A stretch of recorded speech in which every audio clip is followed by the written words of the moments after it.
I was thinking while I was sitting in shul today how much Bimahs during laning remind me of sitting on the plane when it's like taxiing on the runway and you have no idea what's going on. Usually I sit like more towards the back of the shul. I don't know. I think it's because of like quick escape. I have something called SADD, S-A-D-D. It's called Shul Attention Deficit Disorder. It allows me to, doesn't really allow me to do anything. It actually hinders me from sitting during shul. I have to like get up, walk outside, and go read the bulletin board like 10 times. And I always like have a stack. You know, I scrummage around shuls for that like stack of emails from like Muncie that you can sponsor for a year for $36. That's what SADD is to me, at least. Or, you know, you get up and you peek into the kiddish room and you're always like talking to the caterer kids, you know, like the yeshiva rebels who always happen to be the waiters at catering jobs. My brother did it. A bunch of people I know did it. It's the way to do it. It's like the yeshiva rebel business, practically. You know, that and selling mortgages. So anyway, I was sitting in shul and, you know, some shuls have more than other people, you know, others, folks, I'm getting mixed up here, up at the Bimah. You know, there's always the guy with the hand signals. He reminds me kind of the guy on the runway with the little light sticks. You don't know what they're doing, you don't know what it stands for, but you know it's something that directs. It directs like the truck, but the hand signals are weird. Like every shul has something different. So I always wonder, when someone goes into a new shul and he can lane, how do they instantly click with those signals? You know, the guy's hocking around, he's like doing the thing, and he's like, down and up and like mumbling along. Like how do they have such good, you know, it always seems that those guys have really good chemistry with that. So those guys kind of remind me of, you know, there's always the guy with the light sticks. I actually at one point wanted to be one of those guys. I know it's kind of weird. I also wanted to work in a toll booth because I felt like it was the coolest thing in the world. Don't ask me why. But anyway, but there's other guys. You know, there's a guy next to him. There's the Gabbai guy who, after, you know, he calls up everyone else, he usually hocks around with, you know, the people below the Bimah, which I call like the Bimah slumpers. You know what the Bimah slumpers are? The Bimah slumpers are the guys that always have their arms like over the Bimah, and they're always like kind of like hanging over the Bimah. The Bimah hockers are the guys at the top of the Bimah. You know, they're the guys who stand up there and they hock around, and you know, they're like equivalent of the Kiddush Club people. The Kiddush Club people actually go out of shul, but the hockers, you know, they're in shul. They're always talking up there. They're always like, you know, they get to wish everyone shkoyach, and they get to, you know, feel cool when they tell you, hey, here's the bracha sheet. I know, judging based on your yarmulke color, you're not going to know them by heart.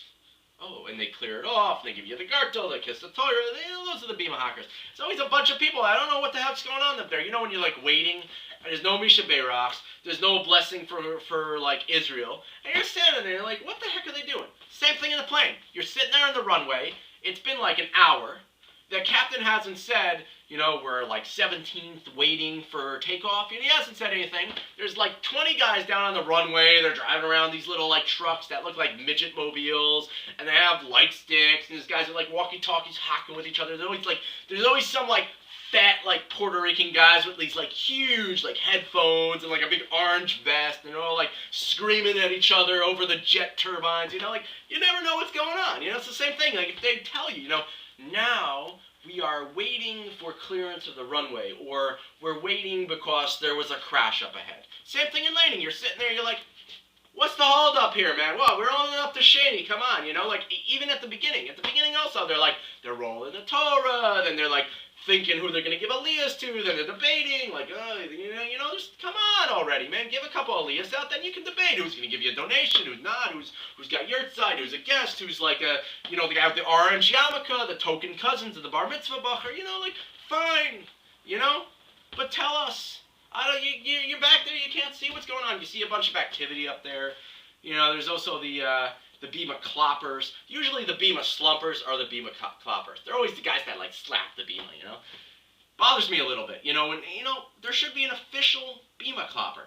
There shouldn't be these like renegade Bimah cloppers running out of everywhere feeling like they can bust out the clops. The same thing, you know what's even worse than the Bimah cloppers? This has nothing to do with this video.